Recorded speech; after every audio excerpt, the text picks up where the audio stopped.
السلام علیکم ورحمۃ اللہ وبرکاتہ۔ جی ویورز، کیسے ہیں؟ اللہ تعالیٰ آپ کو سلامت رکھے اور اللہ تعالیٰ ہم سب کو ایمان اور صحت کی بہترین حالت میں رکھے۔ تو چلیے سورۃ یونس کے رکوع نمبر 4 کی طرف بڑھتے ہیں۔ اس کو بھی ہم 2 پارٹ میں پڑھیں گے۔ پارٹ نمبر 1 کا آغاز کرتے ہیں۔ اعوذ باللہ من الشیطان الرجیم، بسم اللہ الرحمن الرحیم۔ قل، آپ فرما دیجئے، من یرزقکم، کون ہے جو تمہیں رزق دیتا ہے، من السماء، آسمان سے، والارض، اور زمین سے۔ کچھ رزق زمین سے ملتے ہیں، اور آسمان سے رزق ملنے سے مراد یہ ہے کہ پانی آسمان سے آتا ہے۔ امن یملک، کون ہے جو مالک ہو، السمع، سماعت کا، تمہاری جو دیکھنے کی سننے کی حس ہے، والابصار، اور دیکھنے کی طاقت جو ہے یعنی بصارت، کون تمہارے کانوں اور آنکھوں پر مالک ہے، ومن یخرج، اور کون ہے جو نکالتا ہے الحی، زندہ کو، من المیت، مردہ سے، ویخرج، اور نکالتا ہے المیت، مردہ کو، من الحی، زندہ سے، ومن یدبر الامر، اور کون ہے جو تمام کاموں کی تدبیر فرماتا ہے، فسیقولون اللہ، پس ان قریب وہ کہیں گے کہ اللہ،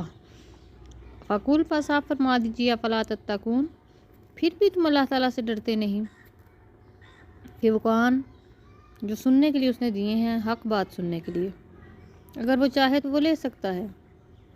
اور یہ بصارت ایک لمحے سے پہلے وہ چاہے تو ان آنکھوں کی جگہ صاف بالکل پلین جگہ بنا دے اور آنکھیں موجود ہی نہ ہو، مسخ کر دے ان کو۔ اس یاسین شریف میں آتا ہے نا کہ وہ تو چاہے تو اس کو مسخ کر دے۔ فذالکم اللہ، پس یہی ہے تمہارا اللہ، ربکم، جو تمہارا رب ہے، الحق، سچا، حق کا، یہی تمہارا سچا رب ہے۔ فماذا بعد الحق، پس بعد حق کے، پس کیا ہے تمہیں کہ حق آ جانے کے بعد، الا الضلال، مگر گمراہی، پس حق کے بعد گمراہی کے سوا اور کیا ہو سکتا ہے اگر تم اللہ پر ایمان نہیں رکھتے۔ فانا، پس کہاں، تصرفون، تم بہکے پھرتے ہو، یعنی کہ اللہ تعالیٰ کی بات حق ہے، اس کا یعنی یکتا ہونا، واحد ہونا حق ہے، اس کے بعد بھی تم کہاں بھٹکے پھرتے ہو اور بتوں کی پوجا کرتے ہو۔ کذالک، اسی طرح حقت، ثابت ہو چکی، کلمات، بات، ربی کا، آپ کے رب کی، علی الذین، ان لوگوں پر، فسقوا، ایسے لوگ جو نافرمان ہوئے، انہم، بے شک وہ، لا یؤمنون، ایمان نہیں لائیں گے۔ بس ایسے لوگ جنہوں نے نافرمانی کی، ان پر یہ بات ثابت ہو چکی، یہ حق بات لکھی جا چکی ہے کہ وہ ایمان نہیں لائیں گے، کیونکہ ان کی جو بار بار نافرمانی تھی اس کی وجہ سے یہ بات لکھی گئی کہ وہ ایمان نہیں لائیں گے۔ قل، آپ فرما دیجیے، حل، کیا، من سے شرکائکم، تمہارے جو یہ شریک جو ہیں جو تم نے اللہ کے ساتھ بنائے ہوئے ہیں، من یبدأ الخلق، کون ہے جو ابتدا کرتا ہے پیدائش کی، یعنی کہ کون ہے جو پیدا کرتا ہے، ثم، پھر یعیدہ، پھر اس کو پلٹائے گا بھی، یعنی کوئی تو ایسا ہونا چاہیے نا معبود جو تم نے بنا رکھے ہیں اللہ کے ساتھ شریک، ان میں سے کوئی تو ایسا ہونا چاہیے جو تخلیق کی ابتدا کرے اور پھر زندگی جب ختم ہو جائے اسے دوبارہ بھی بنائے۔ قل اللہ، آپ فرما دیجئے کہ اللہ، یبدأ، وہی ابتدا فرماتا ہے، الخلق، تخلیق کی، ثم، پھر یعیدہ، وہی اس کو واپس لوٹائے گا، جب یہ کائنات ختم ہو کر رہ جائے گی، کچھ بھی نہیں بچے گا، میدان چٹیل میدان ہوگا، اور درخت، پہاڑ، سب کچھ ختم کر دیے جائیں گے، انسان، سب کچھ ختم کر دیے جائیں گے، ہر چیز ختم کر دی جائے گی، اس کے بعد اللہ تعالیٰ پھر اس کو پلٹائے گا۔ فانا تؤفکون، پس کہاں تم بھٹکے پھرتے ہو۔ قل، آپ فرما دیجئے، حال، کیا، من سے شرکائکم، تمہارے شریکوں میں سے، من یہدی، جو ہدایت دے، الی الحق، حق کی طرف۔ اب راہ حق کی طرف ہدایت اتنی بڑی چیز ہے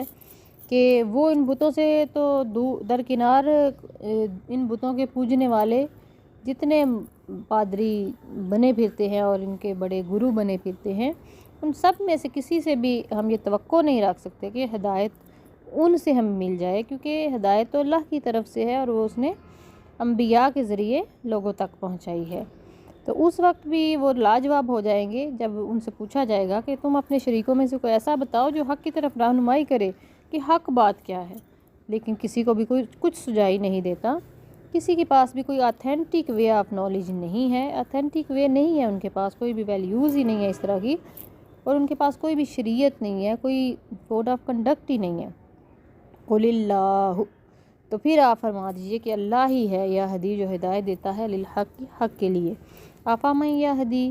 کیا پاس جو کوئی ہدایت دے الالحق، حق کی طرف، حق کو زیادہ حقدار ہے، ان یتبع، کہ اس کی پیروی کی جائے، اما اللہ، یا کہ وہ جو نہیں یہدی ہدایت دیتا، الا مگر ان یہدا، کہ اس کو ہدایت دی جائے، وہ تو خود اس محتاجی میں ہے کہ اس کو بھی راہ ہدایت کی طرف بلایا جائے۔ وما لکم، پس تمہیں کیا ہو گیا ہے، کیف تحکمون، تم کیسا حکم لگاتے ہو، یعنی کہ وہ اس طرح کی باتیں کیوں لگاتے ہیں کہ نعوذ باللہ یہ جو بھوت ہیں یہ بڑی ہمیں یہ ہدایت کا رستہ بھی دکھا سکتے ہیں، یہ تخلیق بھی کر سکتے ہیں دنیا کو دوبارہ، ایسی بات کچھ بھی بات جو بتوں کے ساتھ وہ لگاتے ہیں، تو یہ ایک بہت بڑا فیصلہ ہے جو وہ کرتے ہیں۔ تو اسی لیے اللہ تعالیٰ نے بار بار جھنجھوڑا ہے ان غیر اللہ کے پوجنے والوں کو، ان میں اولیاء نہیں آتے، اولیاء اللہ کی دوستی میں ہیں اور وہ اللہ والوں میں آتے ہیں، جبکہ غیر اللہ میں صرف بت آتے ہیں جن کو اللہ کے سوا پوجا جاتا ہے، اللہ کے سوا پکارا جاتا ہے۔ تو اس لیے اللہ تعالیٰ نے یہ ایک پورا نظریہ دیا کہ تم کیسا فیصلہ کرتے ہو، وہ باتیں جو اللہ کے لیے ہیں وہ تم ان بتوں کے لیے ثابت کرنے کی کوشش کرتے ہو۔ یہیں بھی آج ہمارا پارٹ نمبر 1 جو ہے وہ مکمل ہوا، رکو نمبر 4 کا انشاءاللہ پارٹ نمبر 2 کے ساتھ حاضر ہوں گے۔ اپنا خیال رکھیے گا اور اپنے اس چینل کا بھی۔ والسلام علیکم ورحمۃ اللہ وبرکاتہ۔